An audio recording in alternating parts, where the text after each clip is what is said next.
against drug trafficking and illegal trafficking గురించి వాళ్ళు programme జరుపుకున్నాము.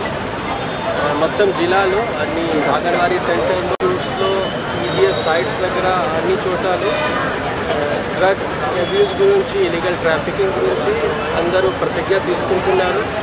And ఈరోజు నా తరఫున నాతోటి అండ్ గవర్నమెంట్ తోటి ఒకటే విజ్ఞప్తి, అందరికీ ఎవరికైనా డ్రగ్ తీసుకుంటున్నారు, అమ్ముకుంటున్నారు, దాని గురించి ఏమైనా ఇన్ఫర్మేషన్ వస్తే ఇమీడియట్గా మన నార్కోటిక్స్ డిపార్ట్మెంట్కి లేదు అంటే పోలీస్ డిపార్ట్మెంట్కి ఇమీడియట్గా ఇన్ఫార్మ్ చేయండి. వాళ్ళకి ఐడెంటిటీ కూడా మా పోలీసు వాళ్ళు సెక్రెట్గా పెడతారు.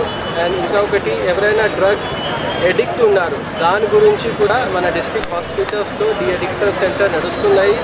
ఎవరైనా ఇన్ఫర్మేషన్ దాని గురించి మనకి ఇన్ఫర్మేషన్ వస్తే లేదా ఎవరైనా ఇట్లా బాధితులు ఉన్నారు మన డాక్టర్స్కి కాంటాక్ట్ చేస్తే వాళ్ళకి కూడా ఫ్రీగా దాని గురించి ట్రీట్మెంట్ వస్తుంది. ఇంకా ఒకటి, వాళ్ళ గురించి కూడా మనము మొత్తం ఇన్ఫర్మేషన్ సెక్రెట్గా పెడుతున్నాము. కాబట్టి ఈ యొక్క సోషల్ ఈవిల్కి ఖచ్చితంగా మన జిల్లా నుంచి, మన రాష్ట్రం నుంచి, మన దేశం నుంచి ఇరాడికేట్ చేయాలి. దాని గురించి మీ అందరికీ విజ్ఞప్తి చేస్తున్నాను. Thank you.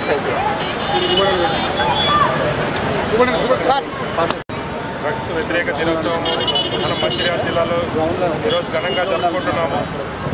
ఈరోజు డ్రగ్స్ అనే మహమ్మారి మన తెలంగాణ రాష్ట్రంలో నుంచి తరం కొట్టడానికి ముఖ్యమంత్రి గారు చిత్తశుద్ధితో పనిచేస్తున్నారు. వారి యొక్క సంకల్పంతో ఈరోజు మన జిల్లాలో డ్రగ్స్ వ్యతిరేక కార్యక్రమం అనేక స్కూల్స్ నుంచి మరియు కాలేజీల నుంచి అన్ని ప్రభుత్వ వర్గాల నుంచి ఈరోజు రావడం జరిగింది. ఈ డ్రగ్ మహమ్మారిని తరిమికొట్టడానికి అందరం కూడా ప్రతిజ్ఞ చేయడం జరిగింది.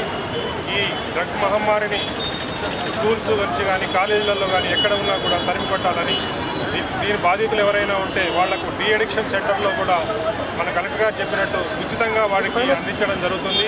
కావున ఇటువంటి డ్రగ్స్ ఎవరైనా ఉన్నా కూడా, ఏదైనా ఇన్ఫర్మేషన్ ఉన్నా కూడా అందించిన వారిని సీక్రెట్గా వారిని ఎటువంటి గోప్యంగా ఉంచడం జరుగుతుంది. కాబట్టి అటువంటి ఎవరైనా ఉన్న వివరాలు తెలియజేయగలరు.